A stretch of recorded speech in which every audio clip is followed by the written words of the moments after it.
Vámonos con más información. Pues no sorprendió, me parece, absolutamente a nadie el hecho de que Ernestina Godoy haya sido electa la nueva fiscal general de la República. Pero, ¿qué es lo que esto significa? ¿Y cuáles son los retos que enfrenta hoy la Fiscalía General de la República? Eso platicamos con el licenciado Jorge Chizal, experto en temas jurídicos. Licenciado, muy buenos días. Buenos días. A ver, licenciado, primero hablemos del proceso. Esto que vivimos, esto que vimos de manera express de cómo sacar adelante el nombramiento de la nueva fiscal, esta reducción de la lista a 10 nombres y luego a una terna a través de la cual, bueno, pues Ernestina Godoy sale nombrada nueva fiscal general de la República. ¿Qué hay que decir de ello? Y también de este decálogo que por lo menos Movimiento Ciudadano le puso sobre la mesa. A ver, en primer lugar, la lista inicial es importante. Licenciado, perdóname que te interrumpa, estamos teniendo algunos problemas en la comunicación. Vamos a tratar de mejorarla para poder escuchar a cabalidad qué es lo que nos está diciendo.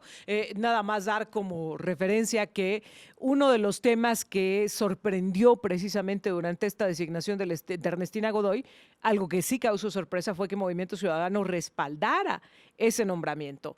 Una, me parece que un poco porque sentían que no podían hacer mucho, que de cualquier forma Ernestina Godoy iba a ser nombrada, pero otra poniendo esta serie de condiciones que vale la pena revisar si al final de cuentas Ernestina Godoy está obligada o no a atender, entre ellas donde pedían que no usara la Procuración de Justicia de manera facciosa, pero también que no tolerara la impunidad. Estamos de regreso contigo, licenciado Jorge Chesal. Sí, mira, Ya te te escuchamos comentaba, perfecto. Erika, la lista inicial, la primera que circuló, eso es importante decirlo, incluía nombres de personas que si hubieran sido los elegidos, tal vez hubiéramos tenido a algunos de los mejores fiscales en la historia de México, como Uy. es el caso de Jorge Nader Curi y de algunos otros.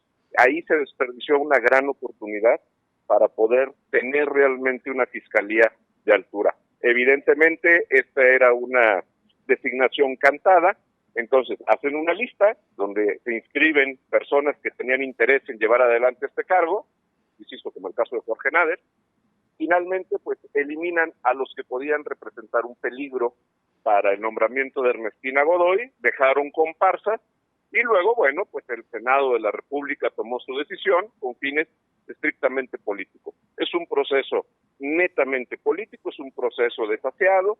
Ya vimos cómo la salida de Alejandro Gertz, por un lado, se debió a las presiones en función de las filtraciones que estaba haciendo respecto de los asuntos que involucran a la familia del expresidente y a Adán Augusto, y por otro lado, también cómo él mismo fijó las condiciones de su retiro cuando habló de que lo iban a nombrar embajador en un país amigo cuando la presidenta no tenía idea de esto. Entonces, es un proceso totalmente desasiado, entrega la fiscalía a alguien que es una fiel servidora del régimen y lo que vamos a ver es el entierro de las carpetas de investigación que puedan afectar a Morena. Ayer justo la cuestionaban sobre esto, tanto Movimiento Ciudadano como Lili Telles le decían, oiga, pero ¿verdad que no va a ser comparsa de Adán Augusto López? ¿Lo va a llevar a enjuiciar? ¿Lo va a llevar por lo menos a poner bajo investigaciones? ¿Va a hacer algo con él?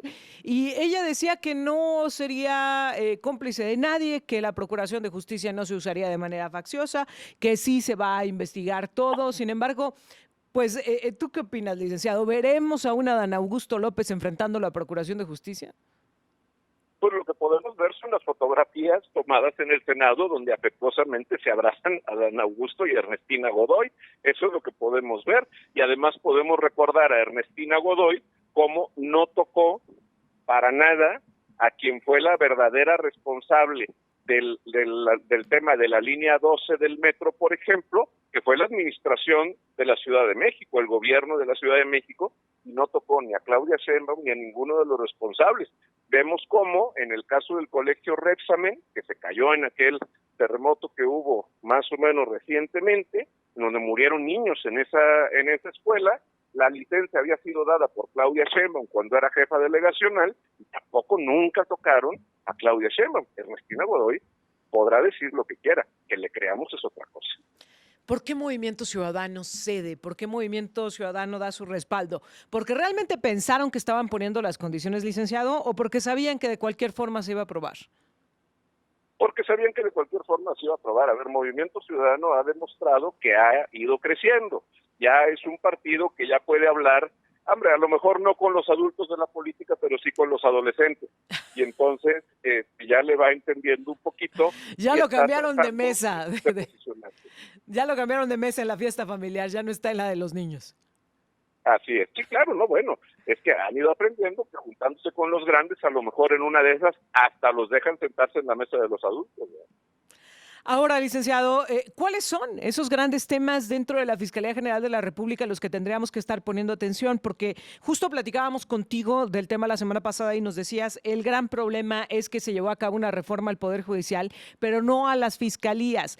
¿Cuáles son esos grandes retos de la Fiscalía General de la República? Tengo que hacer una pausa, pero regreso para seguir platicando contigo de este tema y ya de paso de lo que está pasando en estas últimas horas en la Cámara de Diputados con esta Ley General de Agua para nuestro país de aguas, que tú nos decías, sí urge atenderla porque hace muchos años que esto se ha dejado sin modificar, pero a ver las condiciones y la forma en la que se está dando en estos momentos que nos están arrojando. Si me permites, licenciado, voy rapidísimo a la pausa y regreso contigo. Sí, cómo no. Conversamos con el licenciado Jorge Chezal, enseguida volvemos. Estamos de regreso y estamos platicando con el licenciado Jorge Chezal, experto en temas jurídicos, sobre este nombramiento de Ernestina Godoy como fiscal general de la República. Licenciado, hace unos días cuando platicábamos contigo precisamente de estos cambios en la fiscalía, tú nos decías, el asunto más bien es todo lo que está ahí por resolver. Y nos decías y nos referías cómo en la reforma al Poder Judicial no se toca a las fiscalías que realmente son el problema. ¿Cuáles son esos retos que hoy enfrenta la Fiscalía General de la República, esos grandes temas a los que hoy esperaríamos que plantara frente a Ernestina Godoy? Por un lado tenemos el tema de lo que ahora está haciendo el combate a la delincuencia organizada, con las acciones que Omar García Harfuch ha seguido adelante, en donde tenemos noticias de operativos, tenemos noticias de detenciones, pero no tenemos noticias de sentencias. Claro. Estas acusaciones le tocarán a la Fiscalía General de la República. Estoy seguro que empezaremos a ver, sí, posiblemente más condenas, aunque creo que de menor nivel. Es decir, uno de los grandes temas pendientes es el desmantelamiento de la delincuencia organizada como una forma paralela de gobierno en México en muchos lugares y en donde, desgraciadamente, no creo que vayamos a ver resultados. Tenemos también el caso de delitos de alto impacto, como es el asesinato de Carlos Manzo, donde también yo creo que va a ser de esos asuntos que finalmente se diluirán en la historia.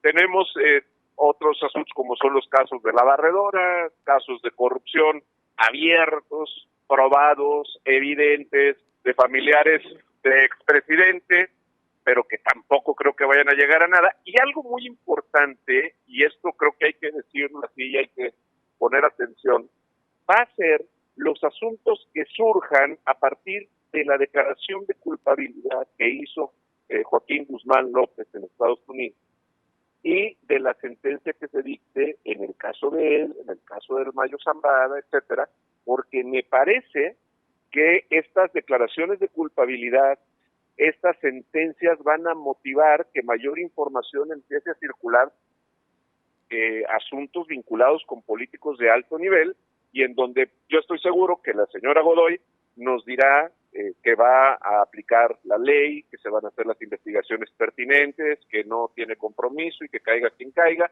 lo resolverá y terminará su gestión en 2034 sin... Y esta es otra cosa que también es de los casos que se tienen que resolver. ¿Qué va a pasar después de 2030 con el cambio en la presidencia de la República? Porque independientemente de que siga o no el mismo partido y que siga o no el mismo movimiento, habrá que ver quién, ¿no? Y qué tan afín es Ernestina Godoy, o si están afianzando que también la actual presidenta pueda cubrir sus huellas. Uy, ahora justamente eso, a ver, se ha hablado del uso faccioso de la justicia que habría hecho Gertz Manero, que como tú lo decías, pues se va muy contento a una representación consular. ¿Irán tras de él? ¿Ves que haya alguna acción que siquiera se le incomode o va a salir protegido como todos esos exgobernadores que por afiliarse, por irse del lado de Morena, pues también resultaron premiados con estas representaciones consulares? A ver, Primero que nada, yo no creo que Alejandro Gertz esté siendo premiado. El precio que le puso a su salida es diferente. No se lo están dando de premio de consolación. Él lo pidió, eso lo insinuó en su carta, donde dice, me voy de embajador a un país amigo, cuando ni siquiera sabía ni a qué país, ni siquiera se había hecho ningún trámite para la designación de la embajada, ni nada. O sea, simplemente le dijeron que se tenía que ir y él dijo, me voy en estas condiciones. Entonces, segundo, es que yo creo que en su valija diplomática pues, se lleva copia de los expedientes que no les gusta a la Cuarta Transformación que se difundan y que los va a tener guardados a lo mejor como lectura de domingo allá en el país en donde esté, ¿verdad? Y si te llega a ofrecer, pues a lo mejor los vamos a ver circulando también. Licenciado, pues estaremos atentos a lo que sucede en la Fiscalía General de la República, que con lo que nos has dicho, pues no será mucho, pero finalmente no te puedo dejar ir sin preguntarte sobre esta Ley Nacional de Agua que se está aprobando, que ya se aprobó en lo general, estamos en lo particular, en la Cámara de Diputados, y bueno, pues lo que está representando para nuestro país, Ley de Aguas Nacionales y la Ley General de Aguas. Claro. Simplemente era una tarea pendiente, ya lo habíamos comentado. Sí. Desde 2016 se tendría que haber tomado medidas si no se habían tomado, tenemos 9 años esperando que se legisle. Lo que pasa es que lo están haciendo de la peor manera. Y mira, un ejemplo, no están cumpliendo con la obligación constitucional de la consulta indígena, por ejemplo. Y resulta algunos diputados favorables al régimen dicen, no importa que no hagamos la consulta, vamos a respetar los derechos indígenas. No, a ver, la finalidad del artículo 2 constitucional es otro. ¿Qué va a suceder? Finalmente se van a promover muchos amparos, vamos a ver a la Suprema Corte atrayendo los asuntos y finalmente viendo a favor del régimen. Cuando este nuevo régimen que están haciendo en materia de agua potable tiene una víctima específica que puede ser herida de muerte y que es el campo mexicano. Este tipo de disposiciones que están aprobando en la Cámara de Diputados, con esta Ley General de Aguas, con esta Ley de Aguas Nacionales, lo que puede hacer es acabar definitivamente con agrícola y ganadera en México. Uy, de plano, licenciado, acabar, sepultar la actividad agrícola. Mira, te doy un ejemplo. Sí. Una propiedad rural vale porque tenga agua. Si no tiene agua, no puede criar animales, no puede hacer cultivos, no puede nada. Evidentemente, si tú desvinculas al derechos de agua, los derechos de explotación de agua, de tal manera de que ahora no puedan cederse entre particulares, en ese momento estás condenando al propietario del predio que si no tiene una concesión vigente no lo va a poder explotar, pero tampoco lo va a poder vender. Y las concesiones van a estar sujetas a ciertos aspectos de carácter muy objetivo, muy discrecional por parte de la autoridad, en donde tranquilamente podrán decir a quién sí le dan autorización de explotar pozos y a quién no, con lo cual van a tener una herramienta de control sobre el campo y veremos cómo esto puede llegar a afectar en buena medida esa economía. Licenciado Jorge Chezal, pues yo te agradezco mucho que nos permitas platicar contigo. Finalmente te preguntaría, pues parece que esto es una realidad, esta modificación a los temas relacionados con el agua. ¿Hay algún otro mecanismo de respuesta? Y te lo pregunto de manera muy particular. ¿El amparo? ¿Impugnaciones? ¿Hay alguna figura que prevalezca en este país que pueda significar por lo menos una esperanza?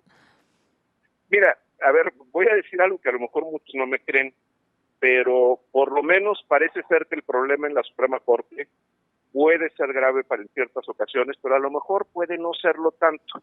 Después de todo, sí, llegaron a la Corte ministros con poca experiencia, pero por lo menos hay 2 o 3 que han demostrado que sí se les da eso de pensar un poco las cosas. Entonces pudiera ser que pudiera haber alguna esperanza.